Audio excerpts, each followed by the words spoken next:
Hi, Jane Velez Mitchell from Jane Unchained, and we are live talking about the growing call to end all live meat markets globally. This is a headline, okay? Booker Graham, two politicians in the United States who are at opposite ends generally, politically. Cory Booker, former presidential candidate, is a Democrat. Lindsey Graham, a Republican, but together they are issuing a bipartisan call to end and ban wet markets globally amid coronavirus. We are here with Nora Marino, an attorney out of New York and an activist, as well as Edita Birnkrant, an activist leader of NYCLASS. So let's start with you, Edita. What exactly are you calling for in New York City, which is the global epicenter right now of the coronavirus pandemic? Well, not only are we the global epicenter of this pandemic, we also have the most live slaughter markets in any city in the country. We have over 80 that operate in New York City. Just 2 days ago, I did some little investigative journalism and visited the live slaughter market closest to where I live, just a few miles from me in Queens. And this business was still operating. All of these live markets are still able to be operating during this pandemic, and that is absolutely an outrage. They should be immediately shut down. The conditions in the live market that I visited were as appalling as they always are in all of these 80 plus markets. They are all breeding grounds for infectious diseases, whether they are domestic animals or wild animals. They all need to be shut down.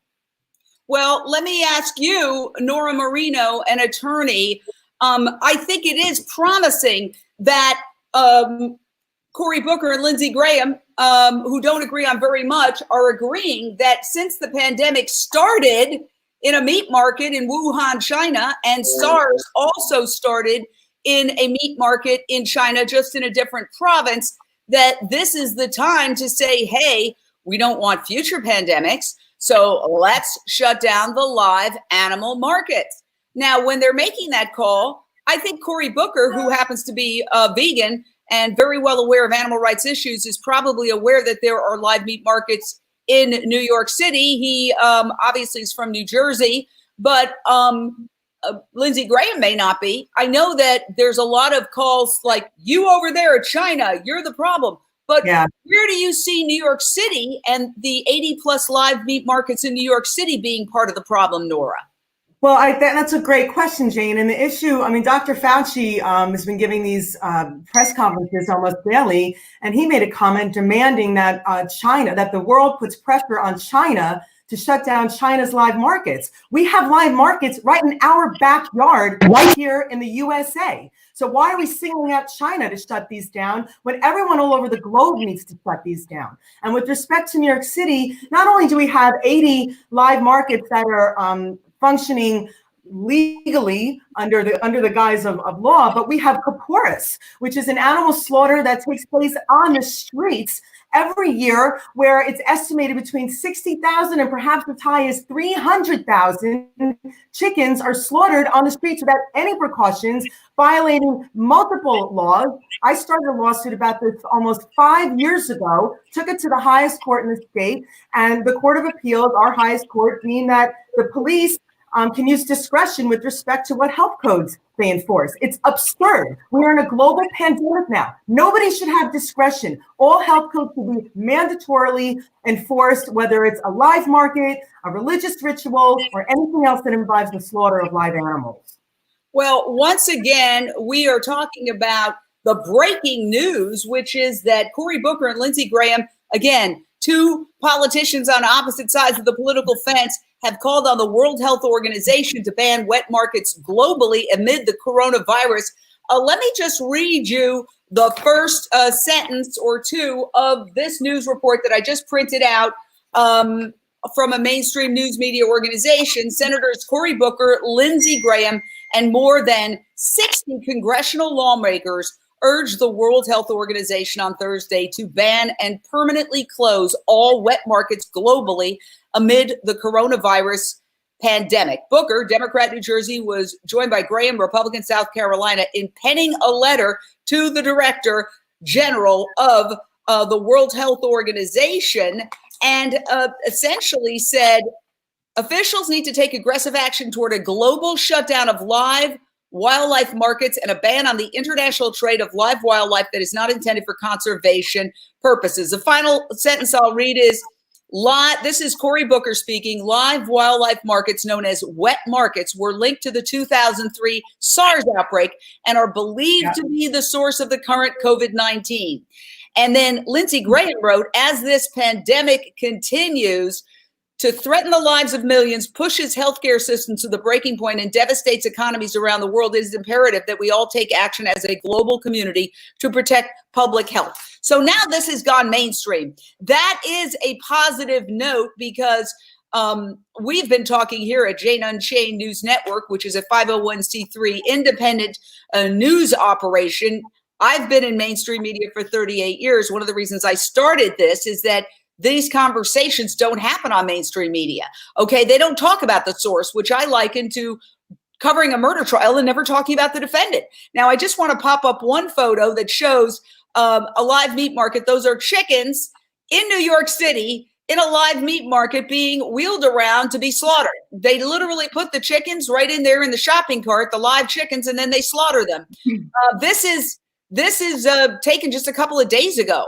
So it's just as bad in New York City as it is anywhere, because I'd like to say that slaughter involves certain fundamental things, which are pretty obvious, but because of cognitive dissonance and willful blindness, people don't think about this.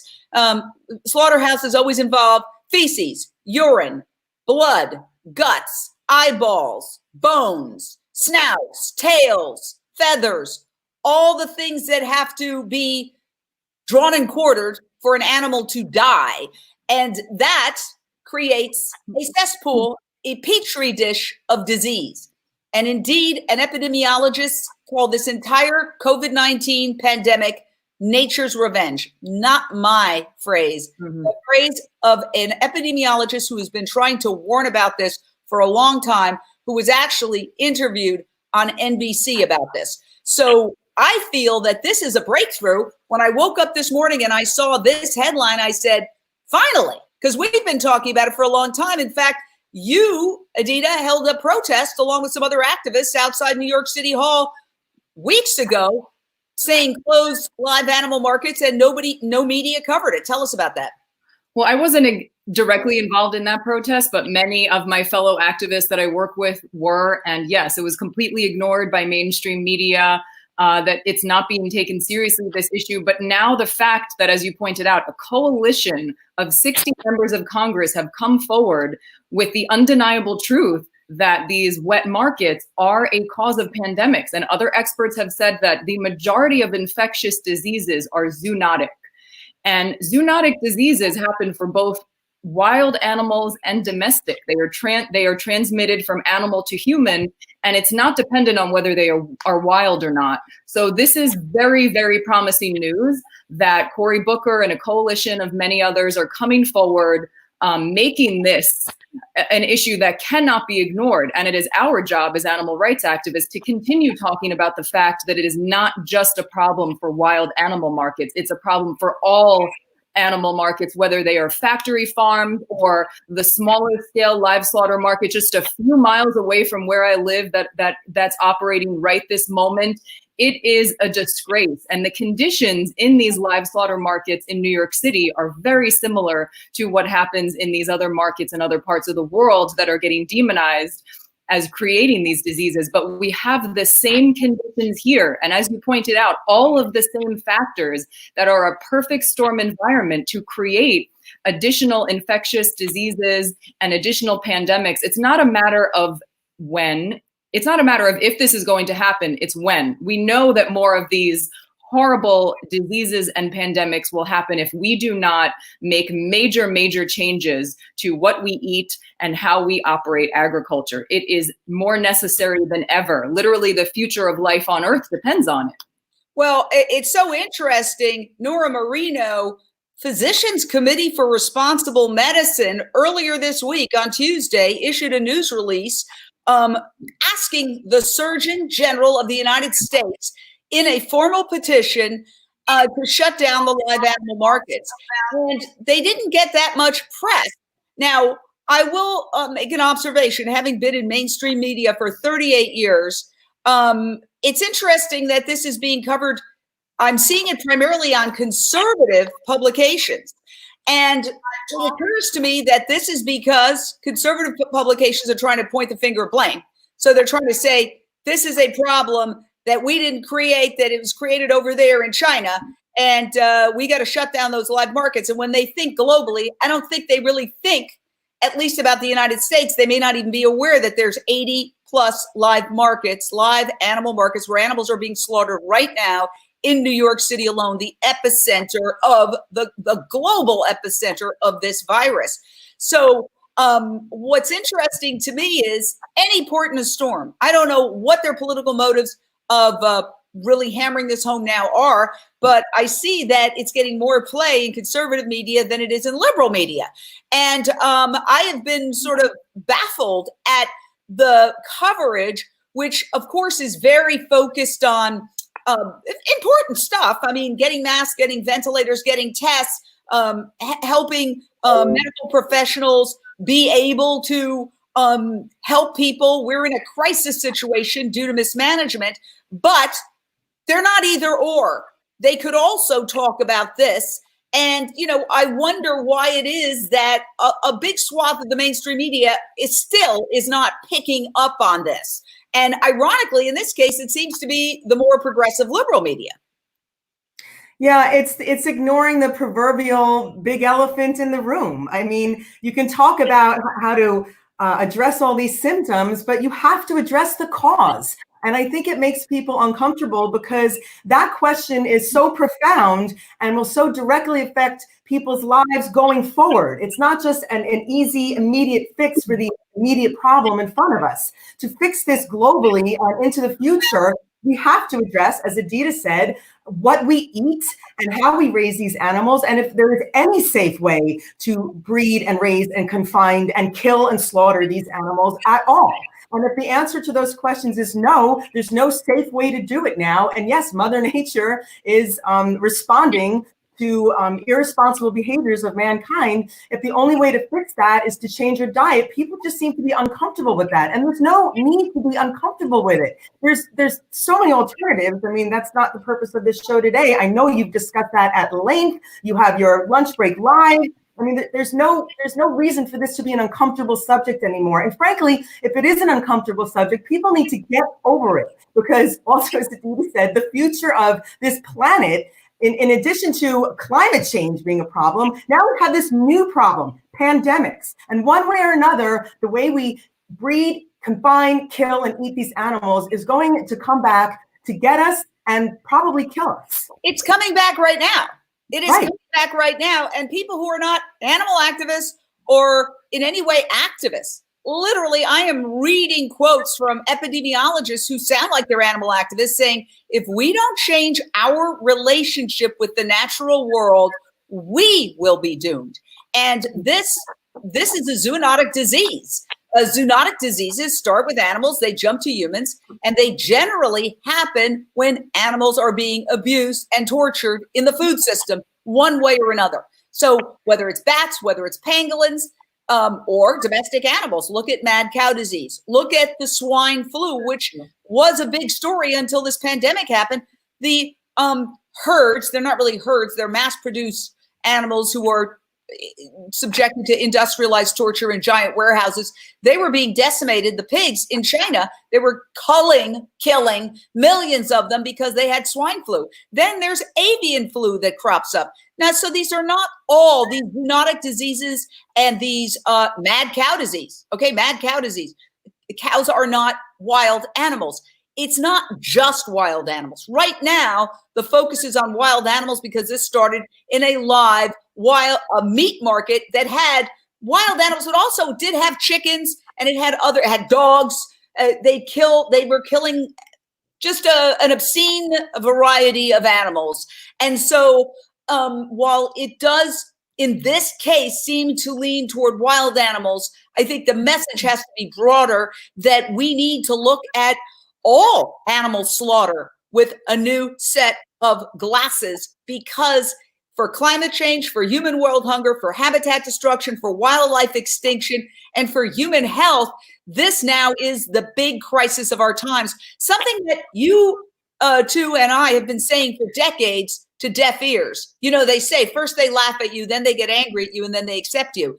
If I had a nickel for every person who has laughed in my face or condescendingly said, I love your passion.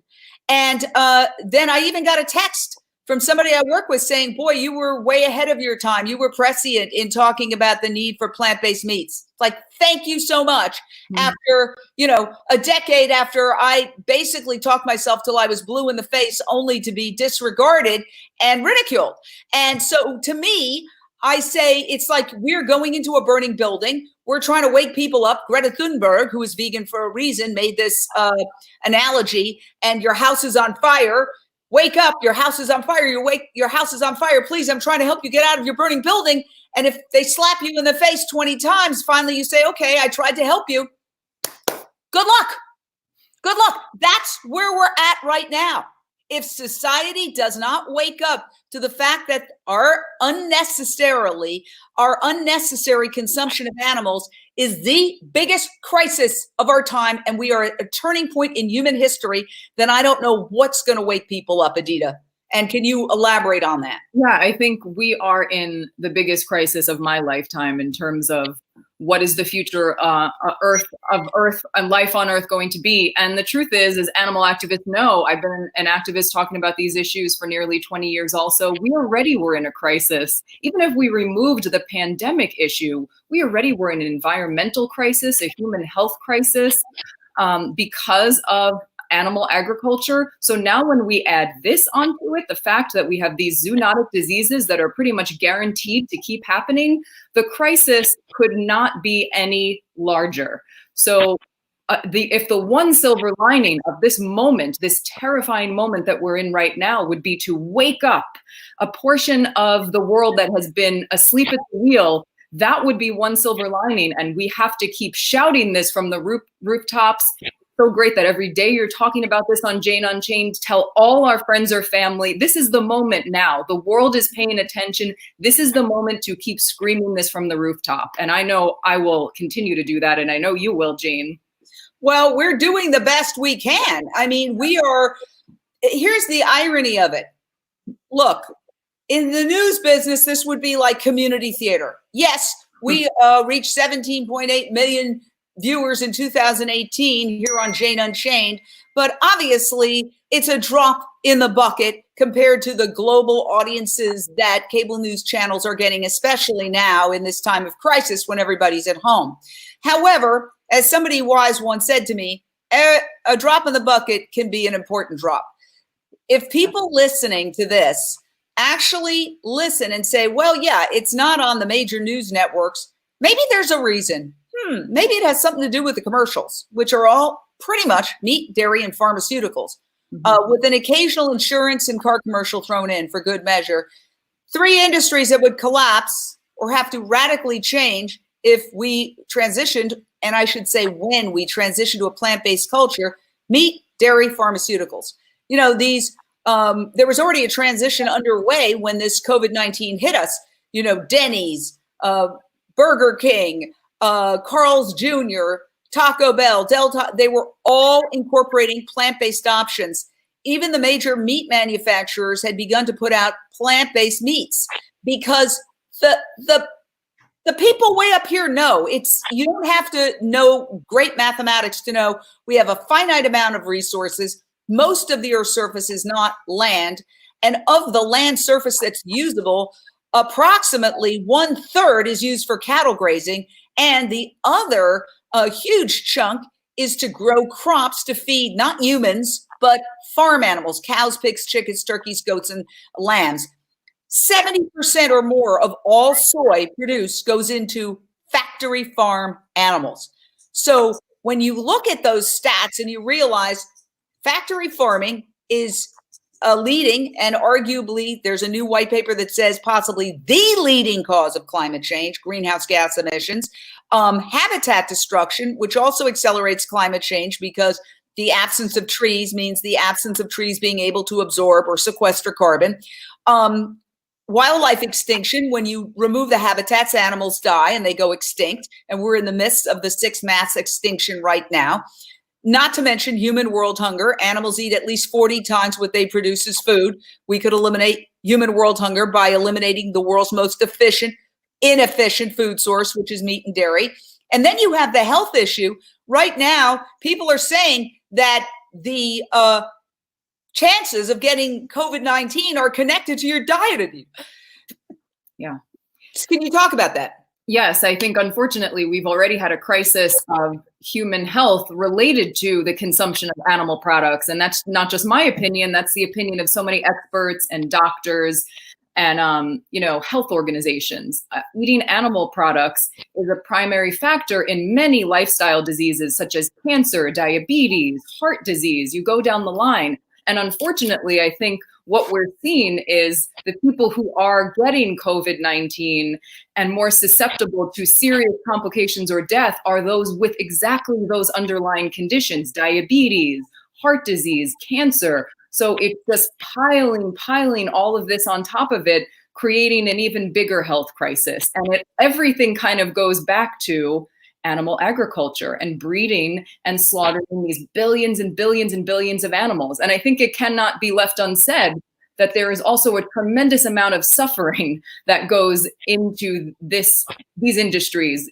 Every time I go into one of these live slaughter markets to document what's going on, I am filled with such pain and misery because it is hell on earth.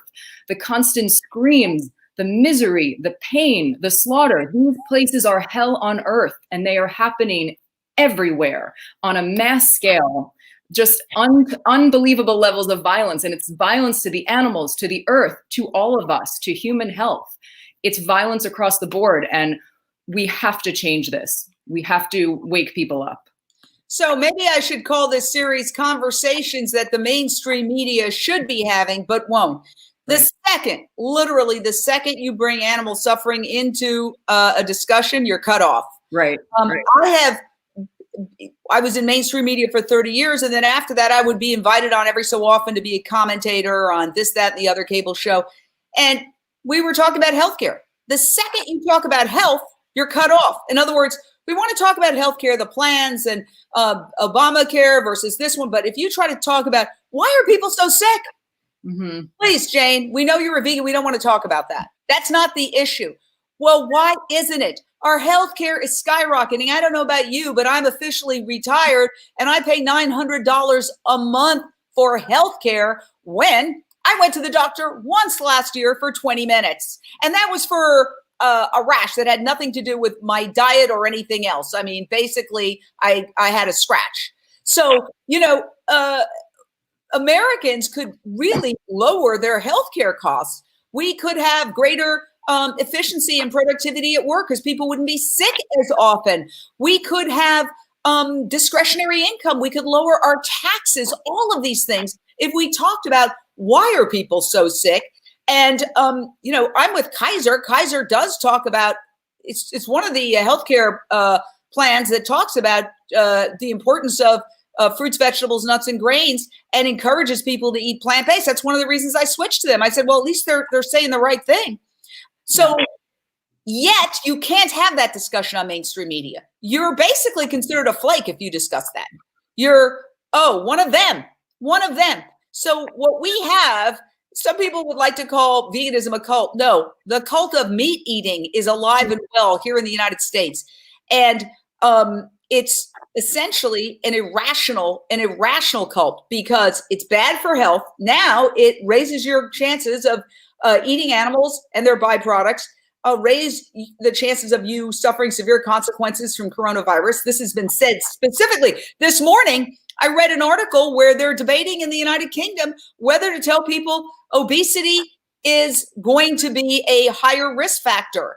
And it is, but they don't know whether to tell people that because I guess it's politically incorrect. Now, listen, I struggle with my weight all the time. I'm not this is not about in any way casting aspersions or shaming anyone. You know, I'm a recovering alcoholic who just celebrated 25 years of sobriety. I'm not coming from up here. I have a highly addictive personality. In December, I gave up sugar one day at a time because it wasn't working for me. I was kind of like alcohol. I take a taste and I couldn't stop eating. So I realized I can't successfully negotiate with this substance. I'm leaving it alone. Well, there's a lot of parallels to animal agriculture and eating meat and animal byproducts. If it's making us collectively, to borrow the title of a documentary, sick, fat, and nearly dead, if it's increasing our chances of suffering severe consequences from coronavirus, if it's causing 1 out of every 4 deaths in the United States in the form of heart attacks, that's aside from the coronavirus. If it's processed meat is officially, according to the World Health Organization, cancer causing, which is what they've declared, if it's contributing to world hunger because animals eat so much more than they produce as meat or dairy, and if it's contributing mightily to climate change because of its use of resources and destruction of forests to create cattle grazing land or farmland to feed farm animals, wherefore, let's look at this as a culture, Nora Marino. Yeah, it's amazing. People just are so profoundly attached to this, what they perceive as their right to eat animals. And frankly, you know, I think we're at a point now, especially with this pandemic right in our faces and more pandemics destined to come, really eating animals is no longer a personal choice because someone else eating animals is now affecting my environment. Someone else eating animals is now affecting my chances of contracting a pandemic. This affects everybody. This affects the globe. The environmental destruction caused by animal agriculture is profound and overwhelming. And it's just now really coming to light thanks to some amazing documentaries and news outlets like yourselves, your own, Jane. But now with this pandemic, I mean, that brings things to an entirely new level. We are reckless. We have been a reckless species with what we've done to this planet, what we do to animals, and the consequences that nature is now showing us will and do and are going to continue to occur. And I love that expression that you mentioned before, Jane, of Greta. You know, our house is on fire. It's on fire right now. There's going to be a very small window for that tipping point. When we cross that, we won't be able to save it. We've got to save it now before we cross that tipping point and get to the other side. Now, Paige Parsons Roach, who's one of our contributors, says, I drove by a slaughterhouse in downtown LA and the workers were bunched up going in and out. Reportedly, slaughterhouse workers are catching COVID-19. This is true. There have been numerous published reports of workers in slaughterhouses coming down with the coronavirus. Some of them have to be shut. Some of the slaughterhouses had to be shut, but some, obviously there's many asymptomatic people. They're not observing social distancing, obviously, in all cases, especially what Paige saw with her own eyes going down to a slaughterhouse, a pig slaughterhouse nearby. People are walking in and out. It's business as usual. These folks, as has been pointed out, have no real choice about what job. People don't say, oh, I want to work at a slaughterhouse killing animals 8 hours a day. It's a job you take when you can't get another job. These are people at the lowest level of the economic rung. They cannot afford to stay home. And this has been discussed in general in mainstream media, but never specifically about the slaughterhouse. So while people are running around, you know, Rachel Ray just gave $4 million to fight COVID-19. She would have been probably more effective, undoubtedly, if she had simply said, I renounce cooking meat and dairy on my cooking show. I'm going to go plant-based. That would do more to prevent the pandemics of the future and to wake people up about the ultimate solution to this catastrophe than just donating money that she made off of cooking meat and dairy on a TV show. Jane, it's so glad you brought that up, because when you see people like that, of that level of influence, who don't use it to fix this problem. It's infuriating. I'm very glad that you brought that up, because she glorifies cooking meat, she normalizes it, she makes it popular, and it's the cooking and eating of dead animals and their products that is destroying the planet. That is such a great point. Yeah, and so, you know, we are grappling, those of us who have sort of seen the light and who are awakened to this whole issue, that pretty much all the things that are destroying our world get back to our arrogant and cruel treatment of our fellow beings. And yet this is a discussion that we cannot have on mainstream media because it is supported by that very system, the exploitation of animals. And, you know, Dr. Sailesh Rao, who is a Stanford-educated PhD engineer, systems analyst, who was instrumental in the acceleration of internet speeds. He is a very accomplished and brilliant man. What he says essentially is, they're not just factory farming the animals, they're factory farming all of us. They all need us to take part in the system. They need human beings to get sick so they can sell them the drugs. What would the pharmaceutical industry do? If people went plant-based, then they wouldn't need the cholesterol-lowering drugs, since there's no cholesterol in plant products. Plants don't produce cholesterol, only animals do. We're animals, we produce our own cholesterol, and animals produce cholesterol. Unless you're one of the rare people with a genetic predisposition to high cholesterol, if you have high cholesterol, it's because you're eating animal products or the breast milk of a cow, okay? That's pretty much the story. And so they make a fortune. It's $1 billion business, cholesterol lowering drugs. And the doctors are in on it too. If you go to a doctor with high cholesterol, there's a very good chance he or she will say, take this pill. Take this pill. Not, hey, why don't you eliminate meat and dairy from your diet and see if your cholesterol goes down? Now, we've done, there's tons of documentaries online and on the major platforms that talk about disease reversal with dietary change. Ditto for heart attacks. 1 out of every 4 people dying of a heart attack. Again, that's cholesterol in the form of plaque clogging the arteries to the heart. So this is big business. They need people to get sick. Okay. The movie, What the Health, which is an award-winning film, documented it. They tried to talk to a hospital about their stent operations, which is when they, you know, open up the arteries that have gotten clogged with animal products in the form of plaque. And the woman runs out. They're filming from across the street, said, we can't talk about this. You know, this is our business. That says it all, Edita. Yeah, unfortunately, there's a huge interest in keeping kind of the machine going, and we're all cogs in the machine, and this is detrimental to the entire planet. Also, I think another big problem is that our own government is complicit with the huge subsidization. The government heavily subsidizes all of these industries. So there's that conflict of interest that we're dealing with as well, and I'm horrified that my own tax dollars are going to that. Yes. So we're talking again about the breaking news.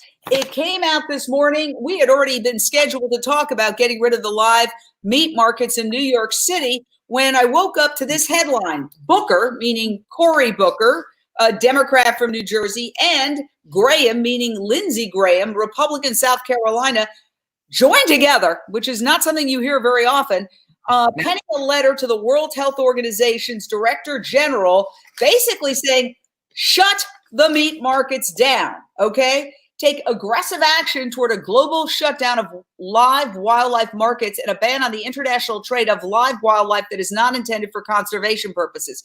Now, they probably don't mean the markets that you're referring to in the sense that they're thinking live wildlife.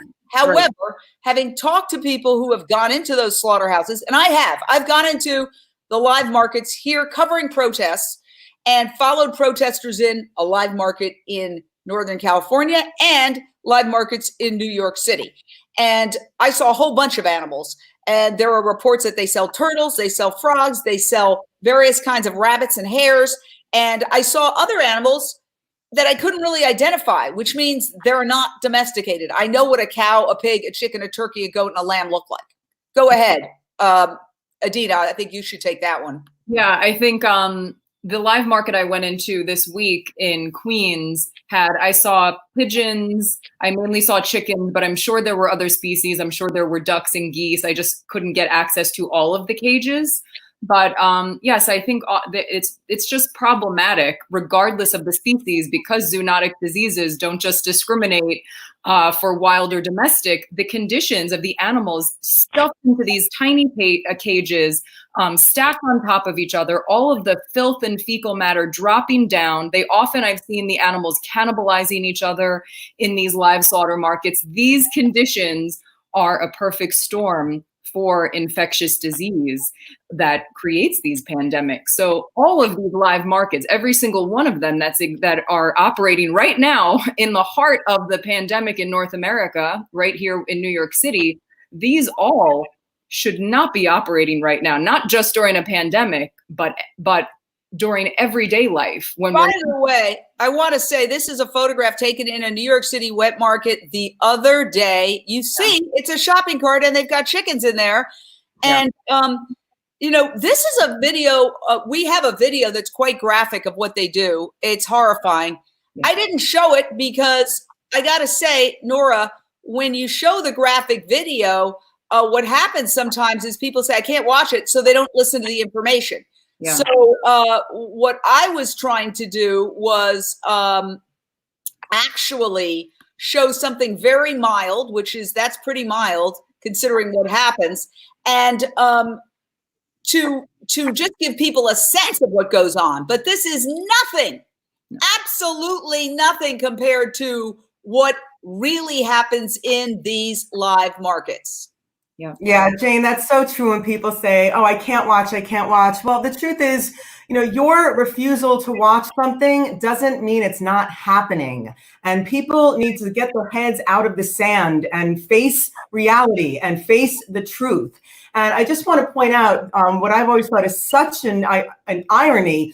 When you put on mainstream TV and you see all these commercials for meat, dairy, and eggs, then you see commercials for all these pharmaceuticals to cure diseases and symptoms and illnesses caused by eating meat, dairy, and eggs. And then you see the commercials of law firms suing the pharmaceutical companies for the side effects of taking the medication you take to cure the illnesses caused by eating meat, dairy, and eggs. It's an absurd, insane cycle of destruction that's got to stop. Well, let me ask you this question. So we've talked about the problems that this is the conversation that should be had on mainstream media, but it's not. They're talking about masks and ventilators, all important subjects. It's not an either or. When people say to me, why are you focusing on animals? I say, because I care about people, because I'd like to end human world hunger. I'd like to see 1 out of every 4 people, including my neighbors, not drop dead of heart disease. It's every couple of, I would say every month or so, I see the fire trucks and the ambulances and the paramedics show up and they wheel somebody out. And I go, oh, that's so-and-so. They're having a heart attack or a stroke. It's all from the barbecue they had that summer. Okay, it's cause and effect. Your arteries get clogged. You stop the blood flow to the heart of the brain, you have a heart attack or a stroke. We're trying to help people, but we have to deliver the message in a way that is inviting, which is one of the reasons that Jane Unchained has a new show on Amazon Prime. It's called New Day, New Chef. It's a new day. You can be a new chef. It's super fun. And the 7th episode just came out this morning. John Sally, the NBA legend who has won many, many rings for his brilliance on the court, is a vegan, and he is one of the stars of New Day, New Chef. So I urge you guys, check it out on Amazon Prime. You're at home. It's free for Amazon Prime members. And so just so you realize that we're doing everything we can to show you on the show, we make chicken wings with cauliflower. We make pizza with vegan cheese. We make burgers with Beyond Meat burgers and Impossible burgers. We make tacos. We make all the food that you like to eat, and we veganize it.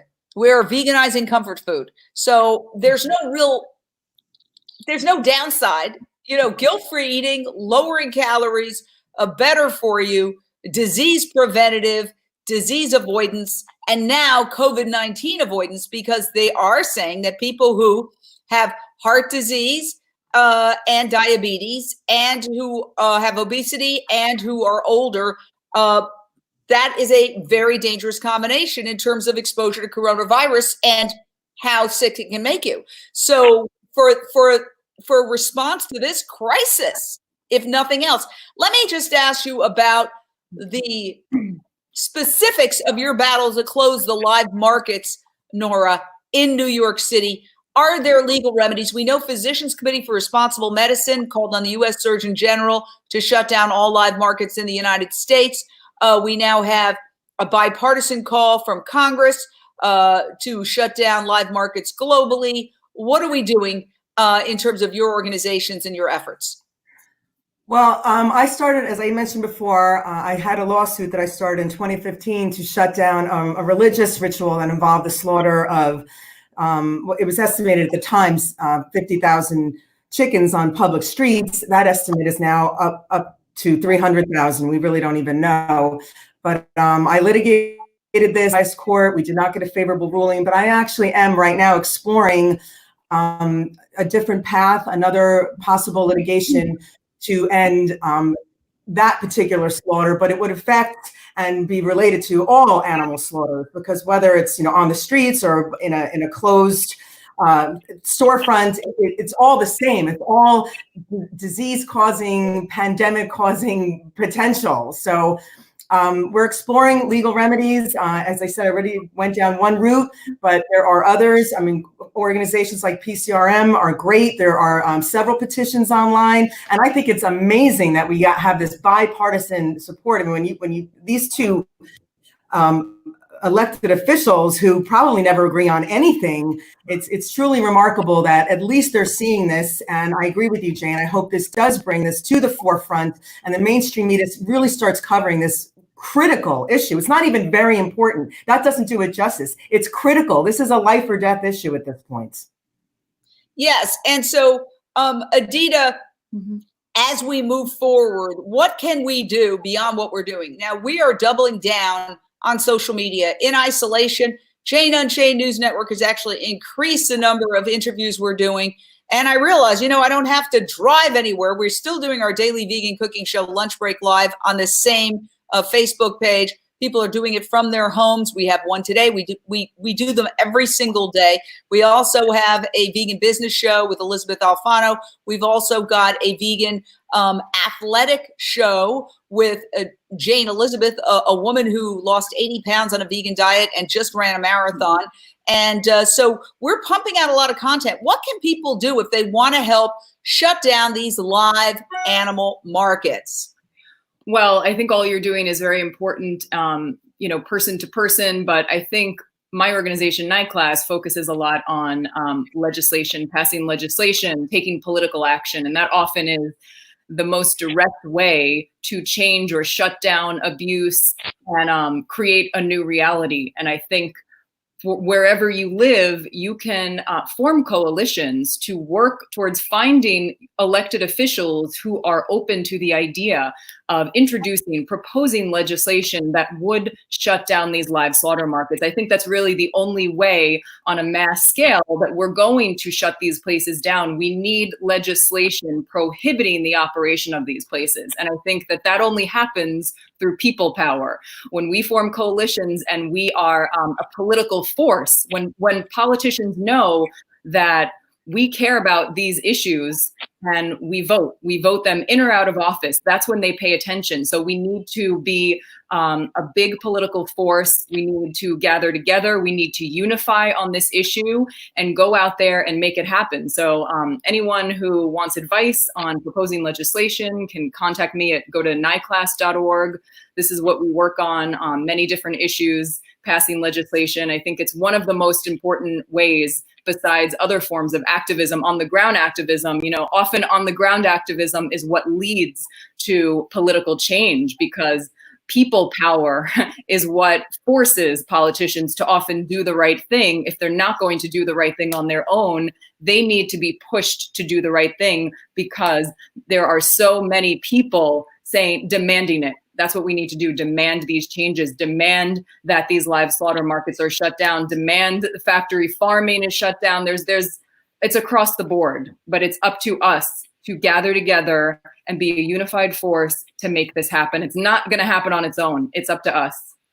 Well, they say never underestimate the power of a small but determined group of individuals to change the world. Indeed, it's the only thing that ever has. Many of the conversations that I've had 20 years ago start to happen now. And then this conversation, I hope it doesn't take 20 years for the mainstream media to have this conversation, because it will be too late. So if you want to embrace plant-based eating, please go to New Day, New Chef on Amazon Prime. It's free. If you want to understand the connection between animal agriculture and climate change, you can check out Jane Unchained's documentary, which is Countdown to Year Zero. It's on Amazon Prime. I'll put myself full screen for a second so everybody can see that. Countdown to Year Zero on Amazon Prime. And the tagline is "Watch it before it's too late." It's won several awards. And it basically talks about Dr. Silas Rao, who had worked with Al Gore to stop climate change, but split with Al Gore when Al Gore refused to talk about the animal agriculture's impact on climate change. So the man is brilliant, and he makes a very strong argument that if we don't all transition to plant-based by 2026, we're going to experience an ecological collapse. So now we've got a virus and climate change and health. Okay, all those converging into one. What is the obvious answer? Let's just use plant-based alternatives, and you'll feel better. You'll reduce your chances statistically of suffering the worst effects of coronavirus, and will help the planet. So I want to thank all of you. Nora Marino, an incredible attorney and activist in New York City. Edita Birnkrant, who is an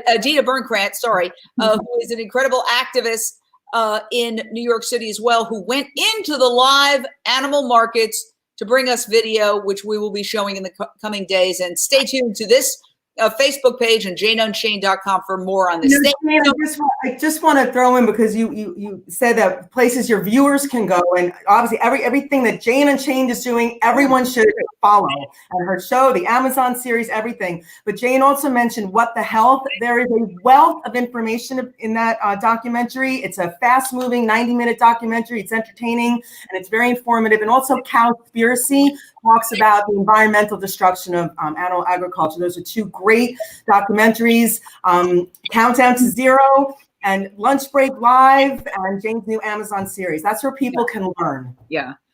And go ahead. This is a great time for people to give your friends and family suggestions on what to watch. So many people are asking me, oh, what should I watch? So there are all of these documentaries, and I love, Jane, every time I go on Amazon, when I see, your documentary and the show there, I'm like, it excites me so much. And I just wonder, I'm sure so many people are watching that. And all these Game Changers also is another great documentary to recommend, especially to men in your life who are perhaps, sports-oriented men that's sort of geared towards that. That's a huge one. That has convinced people that I never thought could go vegan to go vegan.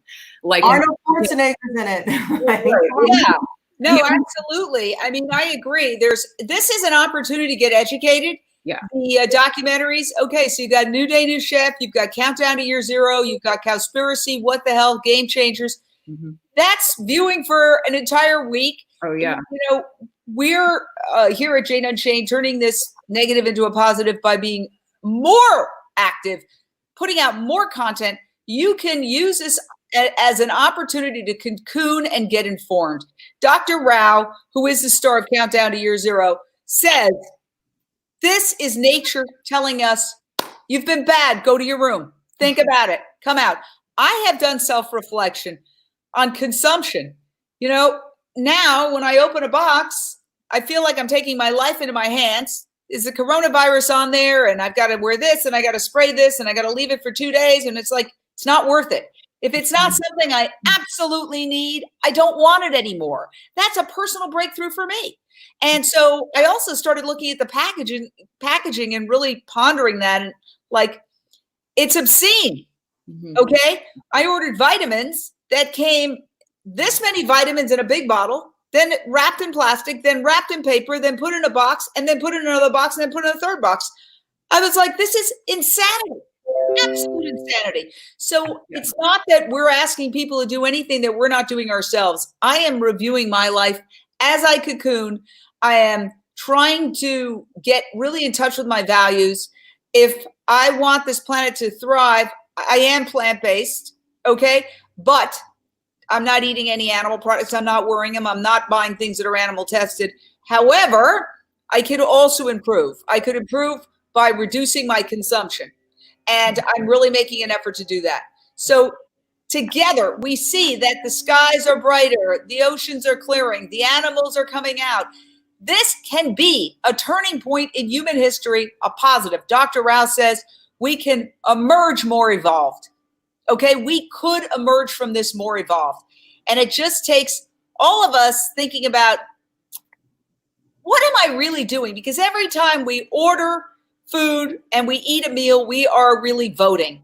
Mm-hmm. So are you going to vote for killing animals and climate change acceleration, or are you going to vote for nonviolence and a refurbishing of our planet to allow it to be what it can be, a beautiful, happy planet where we could all live in natural abundance? So I'll leave you with that. Please ponder all this, share it out. Thank you for watching. Those of you who are not yet plant-based, thank you I want to compliment you for actually listening and engaging in this conversation, because so many people just don't want to even go there. The fact that you're even willing to open your mind makes you my hero, and I applaud you for that. So thank you so much. Talk to you soon. Carry on. Thanks, Jane. Bye. Okay, bye. Stay safe and healthy, everyone. Yeah. Bye. Go